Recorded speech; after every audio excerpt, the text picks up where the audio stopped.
Hello students, welcome to planet of learners. आज के हम क्लास में पढ़ेंगे lesson 8 the moon.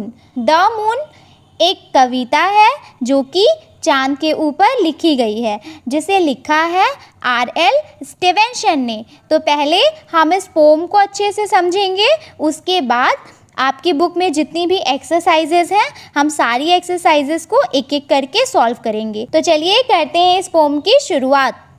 The moon has a face like the clock in the hall.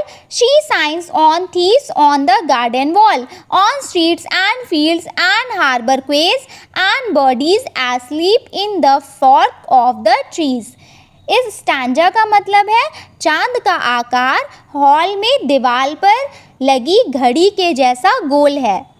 ये बाग की दीवार पर चढ़े चोरों, गलियों, खेतों और बंदरगाह के घाटों और पेड़ों की टहनियों के बीच सोई चिड़ियों सभी पर रोशनी बिखेरता है।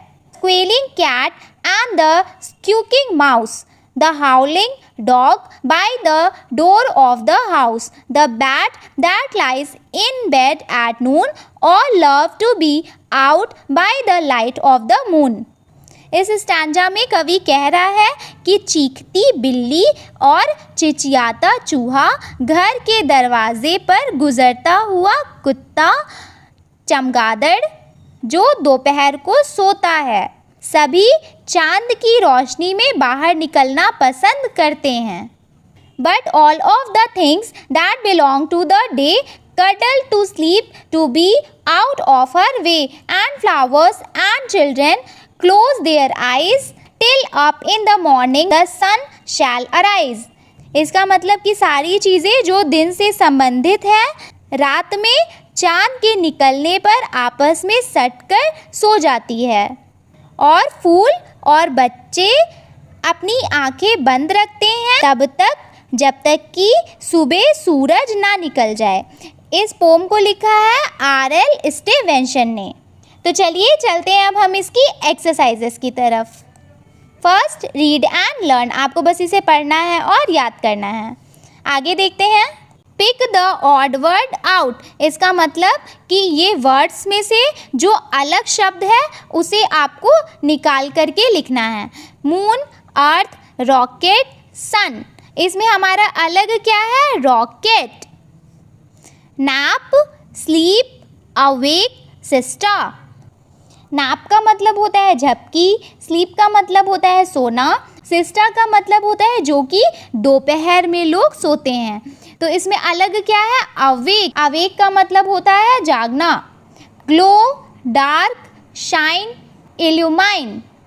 इसमें अलग है हमारा डार्क, क्योंकि डार्क को छोड़ करके ये सारे शब्द चमक से संबंधित हैं। Evening, week, afternoon, morning. इसमें आपका वीक अलग है, क्योंकि इवनिंग का मतलब होता है शाम, आफ्टरनून दोपहर, मॉर्निंग सुबह, वीक आपका होता है हफ्ता। तो इसमें अलग वीक है। Leaves, flowers, fields, trees. Field को छोड़ करके सारी चीज़ें पेड़ों से संबंधित है, तो इसका आपका अलग हो जाएगा फील्ड। आगे देखते हैं। इसमें यहाँ पे कुछ लेटर्स लिखा हुआ है। आपको इन लेटर में से छांट करके 6 एनिमल्स या तो फिर बर्ड का नाम लिखना है। तो चलिए देखते हैं। फर्स्ट में हमारा हो जाएगा frog, lamb, hen, cat, rat, bear, eagle, parrot. See. अब आपको यहाँ पे बॉक्स में दिए गए संकेतों का यूज़ करके जानवरों की आवाज़ लिखनी है। तो कैट का हो जाएगा mewing cats, dog barking dogs, wolf howling wolf, buzzing bees, trumpeting elephant, roaring tigers. ये सभी क्या हैं? जानवरों के आवाज़। Crowing cocks, neighing horses, braying asses. अब यहाँ पे है आपका question answer. First question, what is the shape of the moon according to the poem? कविता के अनुसार चांद का क्या आकार था? Answer 1, the shape of the moon according to the poem is round like a clock. हमने पोम में समझा था कि कविता के अनुसार चांद का आकार दीवार में लगी हुई घड़ी की तरह गोल है। Second, where do the birdies sleep? पक्षी कहाँ सोते हैं? Answer 2, birdies sleep in the fork of the trees. पक्षी पेड़ों की नई टहनियों में सोते हैं। Third, what is the dog doing? कुत्ता क्या कर रहा है? Answer 3, the dog is howling by the door of the house. कुत्ता घर के दरवाजे के पार घुर्रा रहा है। Fourth, where is the bat? चमगादड़ कहाँ है?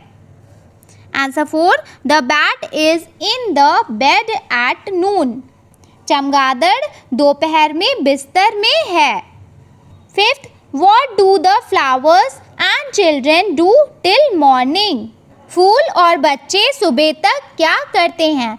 Answer 5, flowers and children sleep till morning. फूल और बच्चे सुबह तक सोते हैं।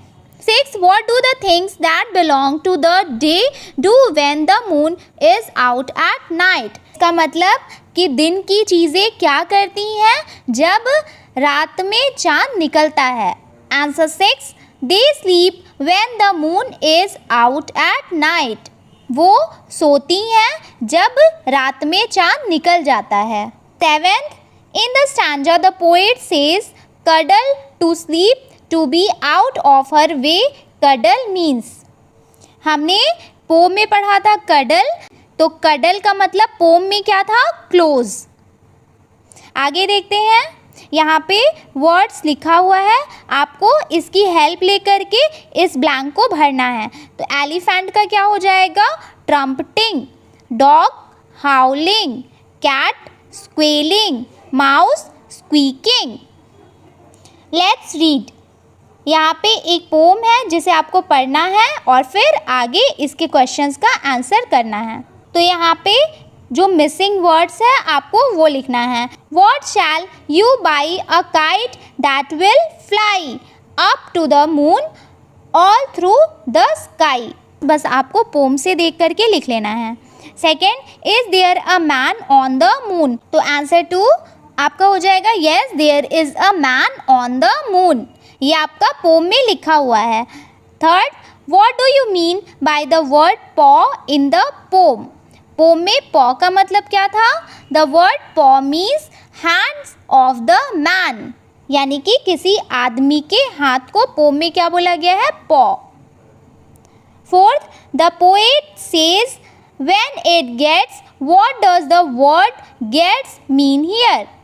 कवि के अनुसार gets का मतलब क्या था? Answer 4, the word gets here means reaches, मतलब कि वहाँ पे पहुँचना। Let's write। अब यहाँ पे डायलॉग लिखा हुआ है, आपको इसकी हेल्प से अर्थ और मून के बीच की बातों को कंप्लीट करना है, जो कि आप यहाँ से देख के लिख सकते हैं।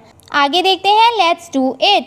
आपको ए में पिक्चर ड्रॉ करना है, या तो फिर आप थर्माकोल पे कर सकते हैं, या तो फिर किसी कार्ड शीट पे मून का सारा फेसेस को ड्रॉ करना है और उसको पेंट करके अपने क्लासरूम में स्टिक करना है।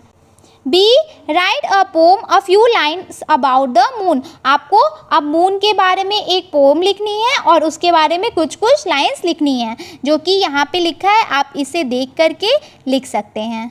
Moon is a natural satellite, यानी कि मून नेचुरल सैटेलाइट है। इट शाइन्स एट नाइट, वो रात में चमकता है। एवरीबडी लव्स द मून, और सब मून को बहुत पसंद करते हैं। It seems to have a round shape, और चांद का गोला आकार होता है। Many people have travelled to the moon, और बहुत सारे लोग चांद की यात्रा किए हैं। Children love it and call it Chanda Mama, बच्चे इसे बहुत पसंद करते हैं और उसे चंदा मामा कहते हैं। It looks very pretty on full moon night, और चांद बहुत सुंदर दिखता है जब पूर्णिमा की रात होती है, यानी कि जब चांद पूरा निकला होता है। It does not have light of its own, यानी कि चांद के पास खुद की रोशनी नहीं होती, बल्कि वो रोशनी कहाँ से लेता है? सन से। आई होप कि ये चैप्टर और इसकी एक्सरसाइजेस आपको अच्छे से समझ में आ गई होगी। अब हम मिलते हैं नेक्स्ट क्लास में। Thanks for watching.